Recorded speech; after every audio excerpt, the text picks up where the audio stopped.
Friends, hello. Occult results channel में आपका बहुत बहुत स्वागत है। फ्रेंड्स, मैं पूजा मिश्रा और आप देवी प्रसाद मिश्रा। हम लोग डिस्कस कर रहे थे बहुत ही रोचक तथ्य के ऊपर, जो कि था पास्ट बर्थ के ऊपर, रीइंकार्नेशन के ऊपर। पार्ट 1 जिन्होंने नहीं देखा, मिस कर दिया है, नीचे हम लिंक प्रोवाइड कर रहे हैं, वहाँ पे आप जाकर पहले पार्ट 1 देख लीजिए ताकि आपको टॉपिक समझ में आए। फिर इस पार्ट के ऊपर आइए ताकि आप डिटेल में समझ पाएंगे कि हमने क्या तथ्य रखा था।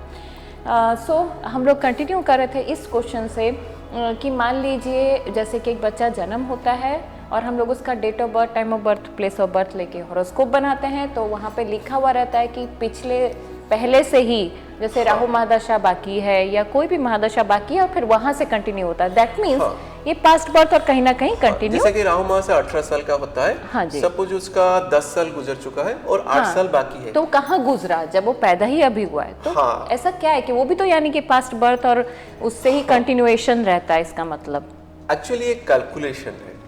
एग्जैक्टली, मैं वही चीज, उसका जो सीक्रेसी है, हाँ जी, वो बहुत कम एस्ट्रोलॉजर को भी मालूम है आजकल। एक्चुअली क्या होता क्या है, आपको पहले असेंडेंट क्या होता है जानना पड़ेगा, लग्न क्या होता है हॉरोस्कोप में। तो क्या होता है कि जो मैंने पिछले एपिसोड में आपको बताया कि कैसे आत्मा जो होता है एक कोडेड डॉक्यूमेंट की तरह होता है, लाइक x + bx + c।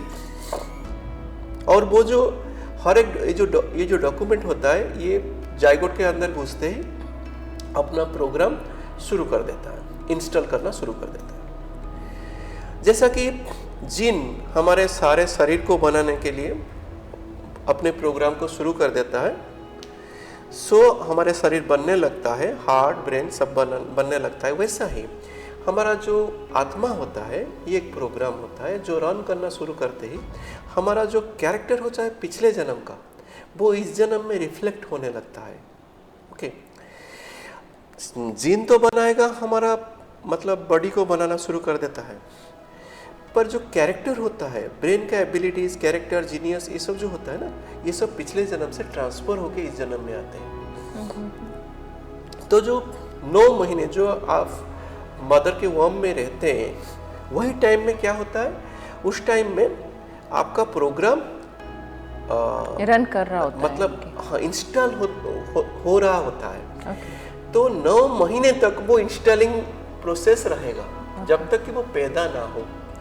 नाभिल कण जब तक काटा नहीं जाता, वो माँ के शरीर से अलग नहीं होता, उसको हम अलग एक एसेंडेंट नहीं समझेंगे, वो माता के साथ जुड़ा हुआ एसेंडेंट रहेगा। क्योंकि मदर के साथ पूरा मतलब उसका जुड़ाव रहता है। और वो प्लेसेंटा के अंदर आप देख सकते हैं पूरा जुड़ाव रहता है। यहाँ की मदर का ब्लड, खाना पीना सब कुछ, ऑक्सीजन, खाना पीना, मतलब प्रोटीन्स, मिनरल्स सब वो मदर से ही लेता है। वो मदर का एक पार्ट है। तो उस समय उसका बहुत सारे लोग मुझे पूछते हैं कि निषेक लग्न मतलब जिस टाइम आप हस्बैंड वाइफ एक दूसरे से मिलते हैं और फर्टिलाइजेशन होता है, उस टाइम को, वीर्यपात के बाद जो फर्टिलाइजेशन होता है, उस टाइम को एसेंडेंट आप लोग क्यों नहीं लेते? आप एसेंडेंट पैदा होने के बाद क्यों लेते हैं? मतलब जब लेवल मतलब डिस्कनेक्ट किया जाता है, उसके बारे में भी बहुत डुअलिटी है। एग्जैक्टली। तो मैंने बोला कि जब तक वो माँ के गर्भ में है, वो माँ का पार्ट है, इसलिए हम उसका एसेंडेंट निषेक लग्न वो होता है, पर वो जन्म लग्न नहीं होता। निषेक लग्न एक चैप्टर है एस्ट्रोलॉजी में, पर उसका इफेक्ट जन्म लग्न जैसा नहीं होता। जन्म लग्न अलग होता है, वही टाइम होता है जबकि वो अलग एक एंटिटी बन गया। ओके, जैसा कि पाकिस्तान का हॉरोस्कोप आप किसको बोलेंगे? जब पाकिस्तान पैदा होता है, जब इंडिया के साथ मिला हुआ होता है, उस समय उसका कोई हॉरोस्कोप नहीं होता, वो तो इंडिया का ही पार्ट है। हाँ, सही है। जब पाकिस्तान अलग हुआ, वही 14 अगस्त को, तो उस समय पाकिस्तान बना, वही टाइम को हम टाइम ऑफ बर्थ लेके उसका हॉरोस्कोप, एक कंट्री का हॉरोस्कोप निकालते हैं। उसी तरह एक बच्चे का भी जब कुछ लोगों का मानना है कि जब पैदा हो जाता है, मतलब मदर के बॉडी के से वेजिना से बाहर निकल जाता है, तो वेजिना से बाहर निकलने से उसका एसेंडेंट शुरू हो जाता है। उसी टाइम को हम लग्न लेना चाहिए। भूमिपात या समथिंग लाइक कुछ टेक्निकल या भूमिपात बोलते हैं। तो पर कुछ लोगों का मानना है कि जब तक कि नाभल कर्ण जॉइंट है, भूमिपात भले ही हो जाए क्योंकि उसके बाद कटता है नाभल कर्ण, तब उसका लग्न नहीं लेना चाहिए। एग्जैक्टली। जब काटा जाता है नाभल कर्ण को उसी को टाइम लेना चाहिए। और मेरे हिसाब से अगर फाइनली देखा जाए तो वही नेवल कॉर्ड को ही लेना चाहिए। नेवल कॉर्ड जब तक आपके साथ जॉइंटेड है तो उस टाइम को आप नहीं ले सकते, मतलब उसको एसेंडेंट नहीं ले सकते। जब काट दिया जाता है वो अलग एक बॉडी बन जाता है, तब उसको एसेंडेंट लेना चाहिए। पर आत्मा जो होता है उसके अंदर ऑलरेडी होता है, वो तो निषेक के टाइम से वो घुस चुका होता है, फर्टिलाइजेशन के टाइम से। तो वही जो आत्मा होता है अभी क्या करता है, जब बड़ा होने लगता है तो लगभग हमारे वेद के हिसाब से, तंत्र के हिसाब से 12 साल तक, लगभग 12 साल की उम्र तक उसको पिछला जन्म का कुछ हिस्सा याद रहता है। ये एक टेक्निकल सब्जेक्ट है, 12 साल तक। तो वो 12 साल के अंदर बहुत सारी चीजें वही दिखाता है जो पिछले जन्म में उसके साथ घट गए, मतलब बीत चुका होता है। तो वही जो 12 साल की उम्र तक up to the age of 12 वो डिस्प्ले करेगा बहुत सारे पिछले जन्म की चीजें। उसके बाद वो धीरे धीरे वो पिछले जन्म का जो यादें हैं वो मिटने लगते हैं और इस जन्म का यादें उसके साथ जुड़ने लगते हैं। कुछ लोगों का ये होता है कि वो पिछला जन्म याद कर सकते हैं, जैसे रिकॉल हो गया, जिसपे कि केस हो गया पुनर्जन्म का, चाहे वो 40 साल का आदमी क्यों ना हो, वो याद कर सकता है पिछले जन्म। ये एक सिस्टम होता है। वो जो आत्मा जो घुसता है उसके अंदर वो प्रोग्राम होता है, वो मेमोरी होता है, अटैच होता है।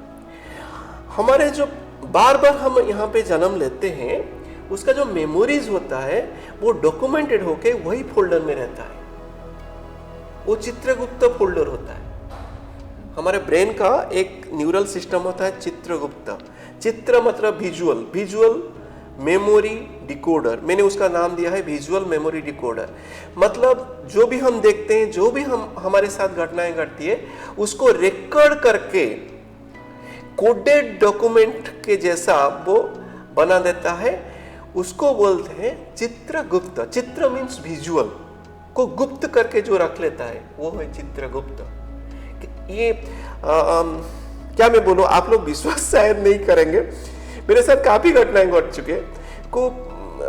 एक ऋषि ने मुझे एक बार सपने में बताया था कि जो नाम होते हैं ना संस्कृत का, मैं आपको सीक्रेट बता रहा हूं, उसको डिकोड करो, आपको बहुत कुछ मालूम पड़ जाएगा।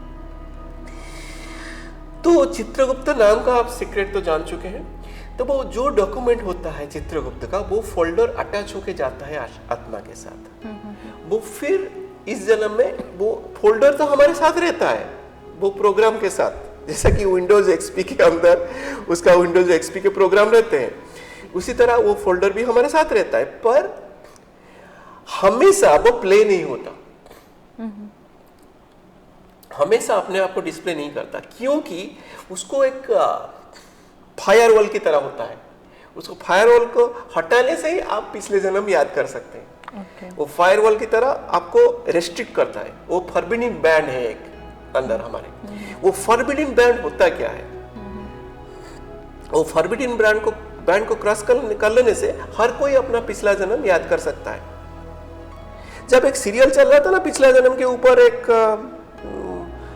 टीवी में एक प्रोग्राम चल रहा था, वो सच है या झूठ मुझे भी पता नहीं, पर उस समय मुझे बहुत सारे लोगों ने क्वेश्चन किया था कि ये सचमुच हो सकता है कि पिछला जन्म हम लोग याद कर सकते हैं। मैंने बोला हाँ, याद कर सकते हैं। अगर मैं याद कर सकता हूं तो आप लोग भी याद कर सकते हैं। मैंने जब अपना पिछला जन्म, उसके पिछला जन्म, उससे पिछला जन्म, इतना कुछ जानने की कोशिश की और साधनाएं किया, तो मुझे मालूम पड़ा कि आदमी यहाँ जन्म होने से पहले बहुत सारे जन्म ले चुका होता है। ओके, मैंने ये फील किया कि मैं टोटल यूनिवर्स में पैदा हुआ हूँ, नहीं कि भारतवर्ष में पैदा हुआ हूँ। मैं तो जापान में भी पैदा हुआ था, मैं तो चाइना में भी पैदा हुआ था, मैं तो मतलब इजिप्ट में भी पैदा हुआ था, मैं तो यूएस में भी पैदा हुआ था। एग्जैक्टली ये सब बाउंड्रीज थोड़ी ना रहती है। हाँ, ये सब हमारे जो जाति वेद जो ये सब बाउंड्री ना भगवान के लिए कुछ भी नहीं है, ये जान लेना चाहिए आप लोगों को। ये सब प्रकृति के लिए कुछ भी नहीं है, हम लोगों का सिर्फ बाउंड्रीज है, इसको सब हटा देना चाहिए। हटा देने से ही आप रियल नॉलेज को रीच कर सकते हैं, वरना इस लाइफ में भी आप रीच नहीं कर सकते रियल नॉलेज को। आपको धर्म को हटाना पड़ेगा, अपने अंदर से जाति भेद को हटाना पड़ेगा, यहाँ तक कि अपना जो बाउंड्रीज है लाइन ऑफ कंट्रोल को भी हटाना पड़ेगा, तब जाकर ये सब आप रीच कर सकेंगे। ये बहुत बड़ी बात है। पर हमारे यहाँ का डिस्कशन का सब्जेक्ट है कि वो आत्मा जो होता है किस तरह इस जन्म में अपना कुछ गुण लिया हुए आता है, तब जाकर वो डिस्प्ले करेगा। तो वो क्या करता है कि धीरे धीरे उसका सब्जेक्ट जो पिछला जन्म वो भूलने लगता है 12 साल के बाद, और बहुत सारे रिश्ते नाते। आप जानते हैं छोटे बच्चे जो होते हैं कभी डर जाते हैं, कभी खुश हो जाते हैं। क्यों जानते हैं? छोटे से जब होते हैं एकदम एक अलग चीज होता है, एक सीक्रेट होता है। उनके साथ उनका जो पिछले जन्म का हिसाब किताब बाकी रहता है ना, बाकी के महादशा अभी बोले आप, तो बाकी के जो उनके पत्नी, उनके बेटे, उनके बाप, उनके माँ जो मर चुके होते हैं अभी कुछ लोग, अच्छा, उनके साथ जुड़े हुए जो आत्मा जो मर चुके हैं वो इस जन्म में भी प्ले करने आ जाते हैं, मतलब उसके साथ कभी कभी आ जाते हैं। क्योंकि जब मरता है एक आदमी तो एक गेटवे खोलता है ऊपर, और जब पैदा होता है भी एक गेटवे खोलता है। वो प्रकृति के हिसाब से, नियम के हिसाब से खुलता है, हमारे हिसाब से नहीं। हम सिर्फ इच्छा कर सकते हैं। तो वो गेटवे के साथ क्या करते हैं कि उसके साथ जुड़े हुए कुछ आत्माएं भी आ जाते हैं। क्यों 11 दिन तक हम पालते हैं जो नीति नियम वगैरह मरने के बाद, और पैदा होने के बाद भी वही नियम रहता है। 11 दिन तक उसका कोई छूता नहीं है। छूत अछूत मानते हैं ना सब। हाँ, पैदा होने के बाद। पैदा होने के बाद क्यों जानते हैं? वही नियम है। वो एक गेटवे से निकला है, और गेटवे के साथ जब निकलता है ना, आप देखे होंगे काफी सारे साई-फाई फिल्म, अगर एक गेटवे से कोई अलग क्रिएचर निकल आता है, उसके साथ भी बहुत सारे एलियन बींग्स निकल आते हैं उसके साथ। अक्सर ऐसा ही होता है, क्योंकि हमारे जो साइंस के जो सब आज बन रहे हैं ना, जो सब आप देख रहे हैं कि नासा का कुछ डॉक्यूमेंट्स को लेकर एक फिल्म बन रहा है, एरिया 15 को लेकर बन रहा है, कुछ साई-फाई फिल्म बन रहा है। वो सब डॉक्यूमेंट जो हॉलीवुड फिल्म में आते हैं ना, वो सब हमारे बहुत सारे चीजों से चुराए गए हैं। क्योंकि हम लोग आज तक वो ही घिसा पिटा शास्त्र को लेकर पड़े हुए हैं, पर वो लोग क्या कर रहे हैं, उसके ऊपर रिसर्च कर रहे हैं, उसके ऊपर एक्सपेरिमेंट्स कर रहे हैं। वो बहुत आगे निकल चुके हैं इस शास्त्र के ऊपर भी। आपको आश्चर्य होगा ये सब जानकर। मैं धीरे धीरे बताऊंगा आपको डिफरेंट एपिसोड में, डिफरेंट सब्जेक्ट के ऊपर। ये सब टाइम ट्रैवल से लेकर आपको एलियन प्रोजेक्ट से लेकर एरिया 15 से लेकर, ये सब आपको बताऊंगा धीरे धीरे। कैसे बड़े बड़े साइंटिस्ट, आइंस्टाइन, निकोलस टेस्ला जैसे बड़े बड़े साइंटिस्ट कैसे इस सब सब्जेक्ट के ऊपर रिसर्च किए थे। और जो आत्मा होता है अभी, उसके साथ कुछ ले आता है, इसलिए बच्चे रोते हैं, कभी कभी हंसते हैं, ये सब करते हैं। तो वो बड़ा होने के साथ उनके साथ फिर भी जुड़ाव थोड़ा थोड़ा रहता है, पर धीरे धीरे वो हटने लगता है जब उसका सेन ब्रेन, जब से वही सबसे, मैं आपको बोलूंगा तो आप बोलेंगे क्या ये आदमी बोल रहा है, बक रहा है। सो ये जो सेन ब्रेन होता है ना, a+b का होल स्क्वायर, a² + 2ab+b², ये सबसे, मेरे हिसाब से सबसे बुरा चीज है। ये जो सेन ब्रेन, लॉजिकल ब्रेन जब एक्टिव होने लगता है, वो पिछला जन्म हम भूलने लगते हैं। लॉजिकल ब्रेन अगर हमारा एक्टिव नहीं होता, इंस्टिंक्चुअल ब्रेन जो होता है हमें याद करा देता। और लॉजिकल ब्रेन जब एक्टिव हो जाता है, हम सभी चीजों को कैलकुलेट करने लगते हैं। ये दूर है, ये अभी लाइट हमसे दूर है तो गर्मी कम है, पास आ जाने से गर्मी बढ़ेगा। ये सब क्या लॉजिकल चीजें हैं, ओके, ये मेरा माँ है, ये मेरा बाप है, ये मेरा भाई है, ये सब लॉजिकल चीजें हैं। ये जब बढ़ जाता है माइंड के दुनिया को अंदर, हम एक्सेप्ट करने लग जाते हैं। हाँ। और अपड़ा पाठ को यहाँ उड़िया में बोला जाता है अपड़ा पाठ। अपड़ा पाठ का मतलब है जो नॉलेज हमें बिना पढ़ के मिलता है, वो सब हमारे अंदर से गुम होने लगता है। ओके, पर वो जो साधक होते हैं वो फिर से वो अपड़ा पाठ मतलब पढ़ने की कोशिश करते हैं, जो पिछले जन्म से आया है, बच्चा बनने लगते हैं। एक शिशु वेद है, एक चैप्टर है शिशु वेद, एक वेद है। यहाँ पर एक अच्युत जी थे, बहुत बड़े साधु थे, सन्यासी थे। उन्होंने एक लिखा था शिशु वेद, अपने आप को शिशु बना लो, आसानी से तुम पिछले जन्म का मतलब नॉलेज आपको मिल पाएगा। वो शिशु वेद में लिखा हुआ है कि जैसा कि एक शिशु ना आग का गर्मी कितना नहीं जानता, इसलिए आग को छू लेता है, वैसा ही तुम शिशु बन जाओ। धीरे धीरे देखोगे कि आग के अंदर कुछ मतलब कुछ अगला मैकेनिज्म है जो तुम्हारे अंदर आ जाएगा। ओके, हमारे जो सिस्टम ऑफ एजुकेशन है, हमको जैसा पढ़ाया जाता है हम वैसा ही सोचेंगे ना। अब हमारा सिस्टम ऑफ एजुकेशन साइंटिफिक है और हम साइंटिफिक सोच रखते हैं, ये कोई नया बात नहीं है। अगर हमारा सोसाइटी वैदिक सोसाइटी होता तो हमारा सोच क्या होता? वैदिक सोच होता। अगर हमारा ये सिविलाइजेशन डिस्ट्रॉयड हो जाएगा, ओके, तो इसके बाद अगर कोई सिविलाइजेशन फिर से आएगा तो उसको क्या मिलेगा? उसको मिलेगा माइक्रोचिप वगैरह सब मिलेगा, जब मिट्टी के अंदर से कभी कभी अगर मिलेगा, और उसको जो स्टडी करेंगे वो हो जाएगा तांत्रिक मतलब मिस्टिकल साइंस का प्रैक्टिसर, जो माइक्रोचिप को स्टडी करते हैं, क्योंकि वो पुराने चीज को स्टडी कर रहा है। उस जमाने में अगर ये डिस्ट्रक्शन हो गया, ये सिविलाइजेशन फिर से सिविलाइजेशन हुआ, जरूरी नहीं कि हमारे साइंस के हिसाब से भी वो डेवलप करेंगे, वो कुछ अलग साइंस, क्योंकि जो दिमाग का नजरिया है ना सबका अलग अलग होता है।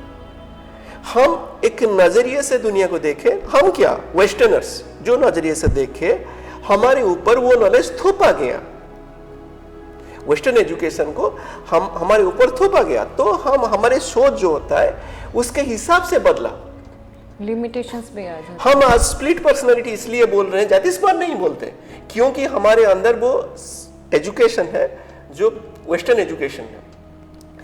लॉजिक क्या होता है आप समझेंगे, ये लॉजिकल है ना, स्प्लिट पर्सनालिटी लॉजिकल है, जातिस्मर क्या, पिछले जन्म, ये सब क्या लॉजिकल है। आपको वो लॉजिक मालूम नहीं है या आप वो लॉजिक के साथ जुड़े हुए नहीं है, इसलिए आपको नहीं लग रहा है कि जातिस्मर है, मतलब ये पिछला जन्म का ये होता है, ये होता है।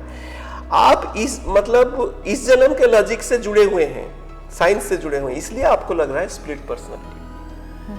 ओके, ये सोच में डिफर करता है, ये सोच ही दुनिया बना देता है। यू पीपल ऑलवेज से ना, एक आइडिया जो बदल दे दुनिया, एक आइडिया ही दुनिया को बदल देता है, अक्सर बदल देता है। आज तक न्यूटनियन फिलोसॉफी, न्यूटनियन फिजिक्स हम पढ़ते रहते थे।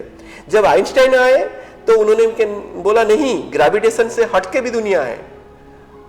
अब आ गया रिलेटिविस्टिक मैकेनिक्स, आइंस्टाइन फिजिक्स आ गया, और हम जान गए कि नहीं, ग्रेविटेशन, हमको लगता है कि फल नीचे गिर रहा है, फल इसलिए नीचे गिरता है क्योंकि स्पेस कर्व्ड होता है। अगर बोलिए, अगर हम बोलेंगे कि मैंने सन के चारों ओर पृथ्वी क्यों घूमता है, क्योंकि स्पेस कर्व्ड होता है, छोटा सा बच्चा क्या समझेगा, कैसे समझेगा? पहले इसलिए इसको न्यूटनियन फिजिक्स पढ़ाया जाता है कि gm/r², मतलब एक मास होता है, एक मास होता है, दोनों अट्रैक्ट करते हैं और एक घूमने लगता है। ये सब चीजें जो होते हैं, मतलब सोच जब बदल जाता है, ऐसे ऐसे आदमी आते हैं दुनिया में जो सोच को पूरा बदल के रख देते हैं। ओके, तो वो वैदिक एरा में भी ऐसे ऐसे साइंटिस्ट, मतलब ऐसे ऐसे ऋषि मुनि आए थे जो पूरे सोच को बदल दिए थे। उनके जो टेक्नोलॉजी थे बहुत ही एडवांस थे। हम लोगों का टेक्नोलॉजी एडवांस है ऐसा सोचना भी गलत है। हम एक सिविलाइजेशन है और वो हमारा पिछला सिविलाइजेशन है, उनका भी टेक्नोलॉजी बहुत ही एडवांस था। मैंने जितना स्टडी किया जान पाया हूँ कि उनका टेक्नोलॉजी बहुत ही एडवांस था। और क्या चाहिए आपको? एपिसोड काफ़ी बड़ा होता जा रहा है और मुझे लास्ट और एक क्वेश्चन पूछना था, क्योंकि ये हमारे व्यूअर्स ही आपसे पूछना चाहते हैं, तो मेरे ज़रिए से ही आपको मैं उनके हिसाब से मैं पूछूंगी कि जैसे कि एक इंसान ने कुछ पाप किया है या कुछ बुरे कर्म किए हैं इस बर्थ में उसने किया जी, तो वो अगले बर्थ में भी क्या वो उसकी जो पनिशमेंट भगवान देता है, क्योंकि कहा जाता है जो भी आप कर्म करोगे कर्म रहता है तो उसका फल भी रहता है। तो वो कैलकुलेशन कैसे एक्चुअली चलती है? अगर हम लोग पास्ट बर्थ और इस बर्थ को रिलेट कर सकते हैं तो यानी कि कर्मा भी रिलेट करता होगा 100%। तो वो चीज़ कैसी है? कर्म जो होता है एक एनर्जी होती है, ओके। जातक में हॉरोस्कोप में इसको 10th हाउस बोला जाता है, कर्माधिपति, ओके। 4th हाउस ये केंद्र हाउसेस है, 4th हाउस है माता, 7th हाउस है वाइफ, 10th हाउस है कर्म, असेंडेंट है खुद अपने आप में तो केंद्र और कोण दोनों होते हैं, पुरुष और प्रकृति मिलके ही आपको बनाते हैं, इसलिए केंद्र कोण का गुण लग्न में होता है। पर ये जो कर्म होते हैं ना, कर्म एक तरह का एनर्जी होता है, इसलिए तो केंद्र भाव, केंद्र है तो सारे एनर्जी हाउसेस को आपको दे दिया गया है, ओके। माता एक एनर्जी होता है, वाइफ एक एनर्जी होता है, कर्म एक एनर्जी होता है। जो इस सब एनर्जी को ठीक तरह से यूज कर पाता है ना, वो बहुत ही अनहोनी क्रिएट कर सकता है। तो हमारे अंदर जो शक्ति होती है, एनर्जीज होते हैं, मतलब सारे ऑब्स्ट्रक्शन को देख के भी उसके साथ फाइट करना, लड़ना, उसको हटा के आगे निकल जाना, ये जो सब टेंडेंसीज होते हैं, ये सब क्या होते हैं? ये होते हैं केंद्र की वजह से, ओके। और कोण की वजह से क्या आते हैं? जो पिछले जन्म का, जो आपने बोला जैसा कि पिछले जन्म का हिसाब किताब, आपने अगर बहुत सारे अच्छे कर्म, मतलब क्या होता है, व्हाट इज अच्छे कर्म, यही जानना पड़ेगा। अगर आप जानना पड़ेगा कि अच्छे कर्म का नतीजा क्या होता है। अच्छे कर्म और बुरे कर्म होते क्या है? अच्छे कर्म होते हैं एक गुड प्रोग्राम, और बुरे कर्म होते हैं एक वायरस। अब तो आपको समझने में आसानी होगी, क्योंकि अच्छे कर्म होते हैं, सपोज मैं एक्सप्लेन करता हूं आपको। मैंने कुछ आपको सपोज एक ये जेमस्टोन है, एक आपको जरूरत थी, मैंने आपको दान में दे दिया, ओके। क्यों दान एक अच्छा कर्म है? क्योंकि आपको दान में लेने से आपको ये जरूरत था, जरूरतमंद को ही दान में देना ही अच्छा काम होता है, ये लिखा गया है शास्त्र में। तो जरूरतमंदों को दान करने से अच्छा कर्म होता है। इसको वो जरूरत था, मैंने दे दिया, तो क्या हुआ, उसको भी अच्छा लगा, और उसके मन में भी ये ख्याल आया कि मुझको भी और दूसरे जरूरतमंदों को उसको देना चाहिए, या तो देना चाहिए, या जिसने मुझे दिया है उसको जो जरूरी है उसको कुछ लौटाना चाहिए। वो लौटाए ना लौटाए, लेकिन ख्याल तो आएगा ही, क्योंकि ये एक सर्कुलर सिस्टम है, ओके। अच्छे कर्म जो होता है वो एक सर्कुलर सिस्टम है, ऑक्सीजन साइकिल एक अच्छा कर्म है, ओके। ऑक्सीजन साइकिल कैसे मतलब ऑक्सीजन कैसे घूमता है आप लोग जानते हैं, मैं डिटेल में एक्सप्लेन नहीं करता क्योंकि ये बढ़ जाएगा बहुत।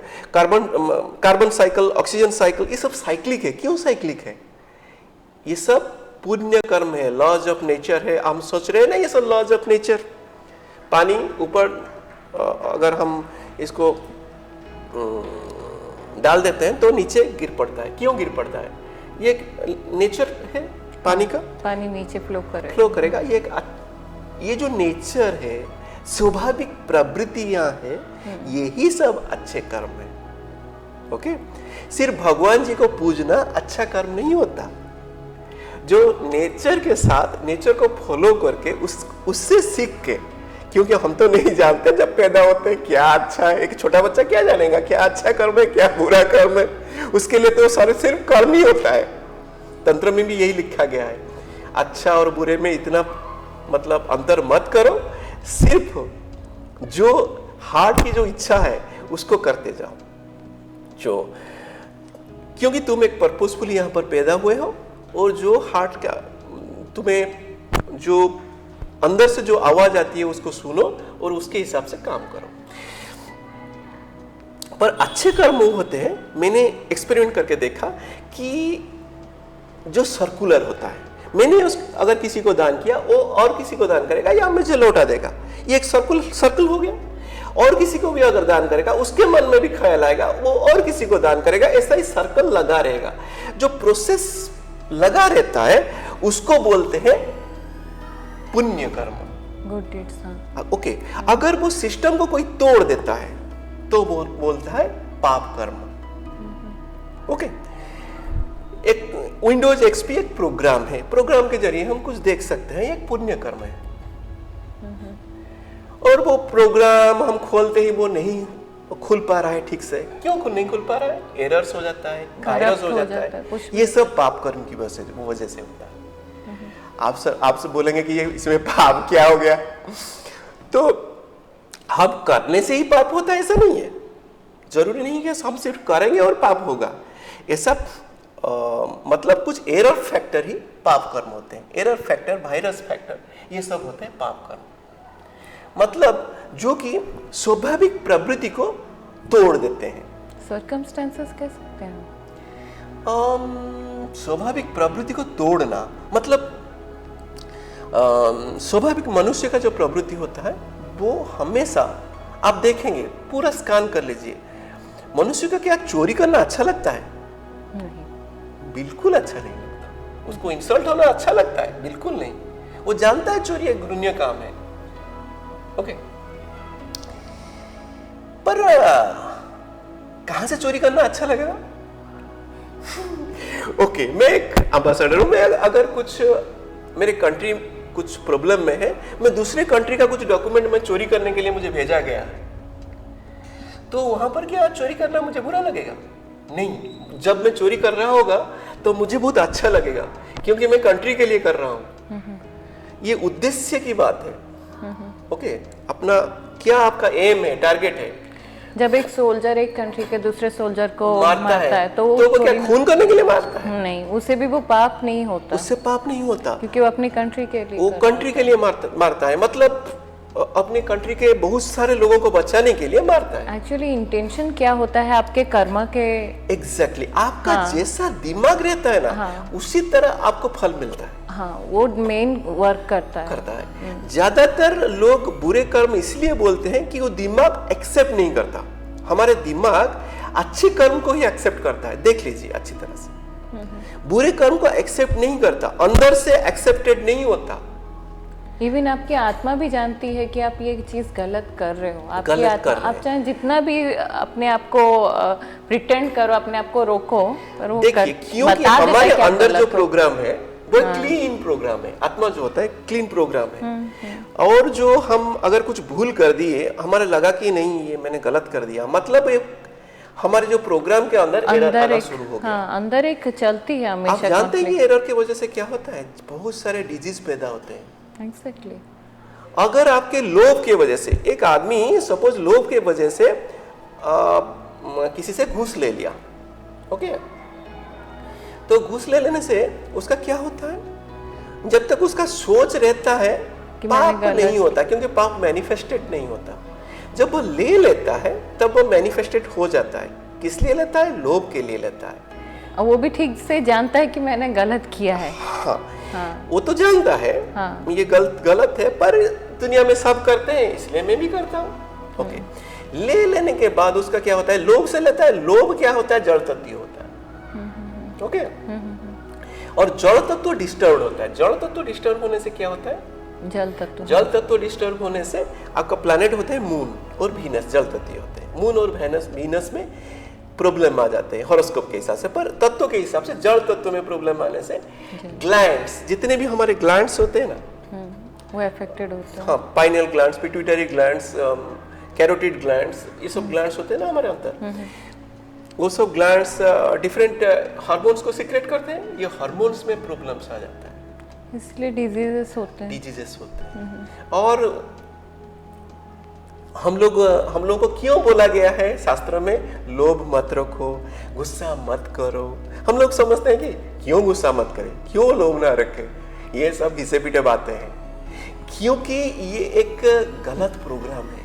क्योंकि आप गुस्सा जैसा करना है। करोगे उसका रिपरकशन है, उसके रिजल्ट क्यों है। रिपरकशन आता है? क्योंकि एक गलत होगा ही। प्रोग्राम है। हम एक कंप्यूटर है, ये समझ लीजिए, हम एक सुपर कंप्यूटर है और हमारे अंदर प्रोग्राम जो होते हैं पूरा क्लीन होते हैं। आपके अंदर, अब मैं एक छोटा सा एग्जांपल, आपके ब्लड में प्यूरिटी 100% रहता है। ओके, हाँ, आरबीसी, डब्ल्यूबीसी का काउंट, ऑक्सीजन लेवल एक पर्टिकुलर लेवल पर रहता है। ओके, हार्ट बीट उससे अगर कम हो गया तो क्या होगा आप तो जानते हैं, ऑक्सीजन लेवल फॉल कर गया, व्हाइट ब्लड सेल, डब्ल्यूबीसी का काउंट कम हो गया या ज्यादा हो गया, क्या होगा पता है आपको? सिर्फ इतना ही नहीं, एटमॉस्फेयर में भी जो कार्बन डाइऑक्साइड की मात्रा है, नाइट्रोजन, सारे कितने बैलेंस वे में है। और बैलेंस को जो हम तोड़ देते हैं तो क्या होता है, तो आप लोग जानते हैं। और शरीर में तो इतना क्लीननेस होता है, शरीर के अंदर लोग समझते हैं कि शरीर के अंदर कितना मतलब गंदगी है, बिल्कुल गंदगी नहीं है, पूरा क्लीननेस है। ओके, ये क्लीननेस इतना होता है कि अप टू मतलब 0.000 सम % में क्लीननेस होता है। वही तो। अगर थोड़ा सा भी अनक्लीननेस आ जाए तो आदमी मरेगा, वही तो, कोई भी आदमी मरेगा। तो आपको ये समझना चाहिए कि ये जो तत्व होते हैं किस तरह से बॉडी के अंदर फंक्शन करते हैं। तो अगर एक आदमी बुरा काम करता है तो उसका सैंपल कप की तरह अपना बच्चा जो पैदा होता है वो हमारा होता है अगले जन्म, मतलब जो आने वाला जन्म होता है वो होता है हमारे बच्चे। वो लड़की हो या लड़का हो कोई फर्क नहीं, वो आने वाला जन्म का वो एक सैंपल कॉपी है। क्योंकि हॉरोस्कोप में 5th हाउस होता है आने वाला जन्म, पिछला जन्म होता है 9th हाउस। ये बात होता है असेंडेंट, लग्न। तो जो आने वाला जन्म होता है तो उसका सैंपल कॉपी होते हैं आपके बच्चे जो गलत काम करते हैं। मुझे एक आदमी ने एक बार बताया, मेरा डायरेक्ट टेलीकास्ट चल रहा था किस पर, शायद कामयाब टीवी में, एक कामयाब चैनल है उड़ीसा में, तो वहां पर चल रहा था एक प्रोग्राम में। मुझे एक आदमी ने पूछा कि सर मेरे पास एक पॉलिटिकल आदमी है, क्या कुछ एमएलए वगैरह कुछ है, तो उसने बहुत सारे मतलब करप्शन किया है, वो क्या दुख में है, वो उसके पास तो कार है, गाड़ी है, बंगला है, सब कुछ है, तो वो तो आसानी से लाइफ जी रहे हैं, हम लोग रेदर स्ट्रगल कर रहे हैं। तो इतना पाप करके आप अगर बोलते हैं कि पाप का मतलब एक नेगेटिव पाप बोले या नेगेटिव प्रोग्राम बोले, आप जिस तरह बोल सकते हैं, उसका इफेक्ट तो रहता है क्योंकि हम एक कंप्यूटर है। तो वो किस तरह उसका रिजल्ट आता है, मैंने बोला कि पहले आप उसके बेटे को स्टडी कीजिए, उसका अगर वो बहुत सारे करप्शन किया है तो आप देखेंगे उसका जो स्किल, जो राजयोग में वो पैदा हुआ है, एक मंत्री बनने के लिए बहुत सारे राजयोग की जरूरत होते हैं, कम से कम 1-2 राजयोग तो रहना ही चाहिए हॉरोस्कोप में। केंद्र कोणाधिपति राजयोग जो पैदा करते हैं, केंद्राधिपति और कोणाधिपति मिलने से राजयोग बनता है। ये एक अलग चैप्टर है, हम और कुछ एपिसोड में भी मतलब डिस्कशन करेंगे राजयोग के बारे में। पर वो राजयोग जो होता है एक सक्सेसफुल आदमी के हॉरोस्कोप में होता है, पर वो सक्सेस को अगर वो ढील देगा, मतलब सक्सेस को अगर वो डाइजेस्ट नहीं कर पाता है ना, जैसा आप बोलते हैं बहुत लोग होते हैं सक्सेस को डाइजेस्ट नहीं कर पाते और भूल काम कर बैठते हैं, वैसा ही वो मंत्री क्या होता है या एमएलए होते हैं, वो अपनी राज्यों के बल से बहुत सारे लोगों को परिस्थिति को मूव तो कर देते हैं, पर अगर वो नेगेटिवली मूव करते हैं तो उसका सैंपल कॉपी की तरह दिखाई देता है उसका बच्चा। ओके, क्यों ऐसा होता है? वो तो आप बोलेंगे कि राजयोग में पैदा होता है तो उसका बच्चे के अंदर भी अच्छे गुण आने चाहिए। एक राजयोग का पिता का बेटा, उसके अंदर भी बहुत सारे अच्छे गुण, कम से कम एक राजयोग तो आना ही चाहिए, पर ऐसा क्यों नहीं होता? क्यों नहीं होता? एक मंत्री होता है, उसको बैठना चाहिए मंत्रियों के साथ जिसका ख्याल अच्छा हो, जिसका और उसके साथ बैठना चाहिए जिसके साथ और भी राजयोग हो, जो बहुत बड़े बड़े प्लानर होते हैं उनके साथ मतलब प्लानिंग कर सकते हैं, उनके साथ बैठना चाहिए। पर बैठता किसके साथ है? और शराबियों के साथ, और जो क्या जो गुंडे होते हैं, बदमाश होते हैं, उनके साथ अगर वो बैठेगा तो जिसके पास साथ आप बैठेंगे, जिसके साथ आप डील करेंगे, उसका फ्रीक्वेंसी आपके अंदर आने लगता है। ऐसा नहीं है कि फ्रीक्वेंसी नहीं आता, जिसके साथ आप बैठेंगे उसका फ्रीक्वेंसी आने लगता है। और उसी अवस्था में मतलब शराब पिएगा, वो शराबियों के साथ बैठेगा, तो उसका सोच भी नीच का सोच हो जाता है। और नीचों का सोच होने की वजह से उस समय अगर वो अपनी पत्नी के साथ मिलता है तो फ्रीक्वेंसी लो रहता है। याद रखिए, अगर आपकी वाइफ का फ्रीक्वेंसी हाई हो और आपका फ्रीक्वेंसी हाई हो तो कोई लोअर सोल आपके पास आ भी नहीं सकता। ओके, तो वो राजयुग में पैदा हुआ था, पर अपना सोच को लोअर करके शराब वगैरह पी के अपने जब अपनी पत्नी से मिलता है, उससे जो बच्चा पैदा होता है उसका उस समय वो लोअर फ्रीक्वेंसी को अट्रैक्ट करता है। और अगर खुद शराबी है तो किसका अट्रैक्ट करेगा? वो शराबियों के फ्रीक्वेंसी को अट्रैक्ट करेगा। और शराबी ज्यादा आएंगे वहां पर पैदा होने के लिए, साइंटिस्ट थोड़ी ही आएगा। हाँ, क्यों एक साइंटिस्ट आएगा? उसका क्या इंटरेस्ट है वहां पे? ओके, तो वो क्या होता है कि एक शराबी पैदा होता है फिर से, जो कि लोअर स्किल में आता है। उसके बच्चे भी लोअर स्किल। बोलते हैं कि उसका बेटे के नाम पर बोला कि उसने बोला था 2 पेट्रोल पंप है। उसका क्या प्रॉब्लम है? मैंने बोला वो एक एमएलए का खानदान है, राइट? उसके बेटे के नाम पर से 2 पेट्रोल पंप, उसका बेटे को भी एमएलए होना चाहिए कि नहीं? आप बोलिए। एक राजा का खानदान में अगर कोई पैदा होता है वो राजा होना चाहिए। अगर वो एक साधारण सा व्यापारी, इसका मतलब है मतलब अयोग्यता, मतलब फल किया है। Exactly. मतलब ये भगवान ने उसको पनिश किया है। और कैसा पनिशमेंट चाहिए? वो एक मंत्री का बेटा होकर वो एक साधारण सा लाइफ लीड कर रहा है।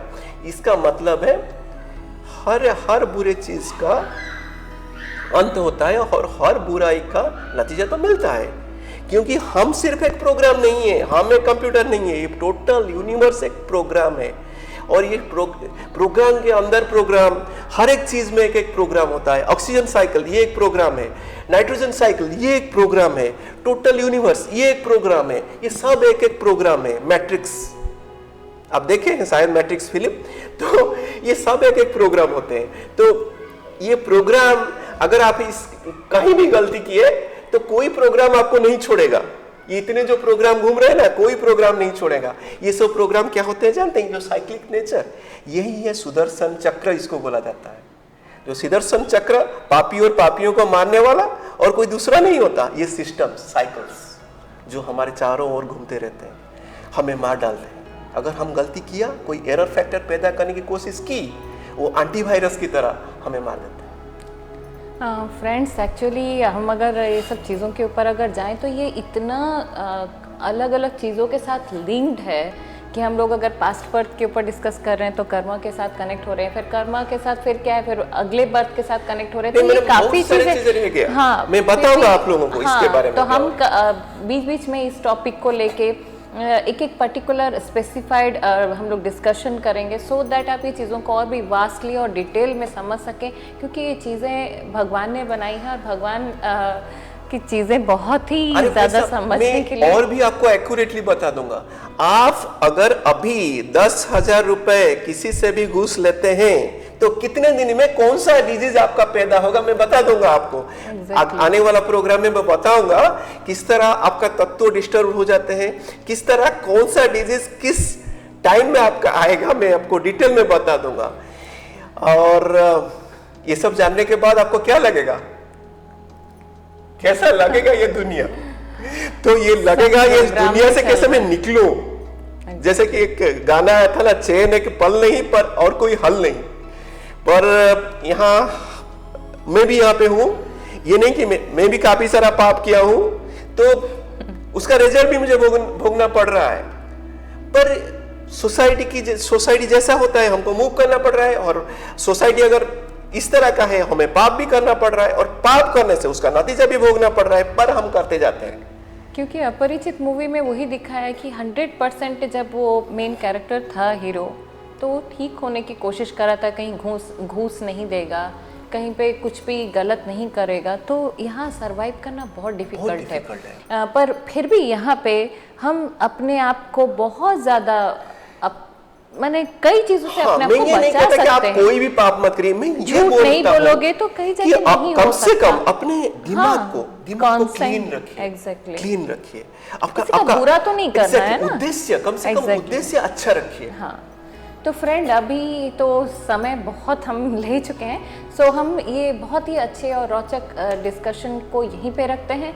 इस टॉपिक के ऊपर अगर आपको और भी कुछ जानकारी चाहिए या कोई और एक टॉपिक के ऊपर आपको डिस्कशन चाहिए तो नीचे दिए गए नंबर पर जो फ्लैश हो रहा है उस पर आप व्हाट्सएप या डायरेक्ट कॉल कर सकते हैं। इसके अलावा भी अगर आपको अपने date of birth, time of birth, place of birth को लेकर अगर मान लीजिए आपको कोई भी डिस्कशन, हॉरोस्कोपिक डिस्कशन चाहिए तो भी आप अपना वहाँ पे डिटेल्स दे सकते हैं। फ्रेंड्स, चैनल और हमारा प्रोग्राम अगर आपको अच्छा लगता है तो प्लीज़ सब्सक्राइब कीजिए, इस वीडियो को शेयर कीजिए और लाइक प्रेस कर दीजिएगा।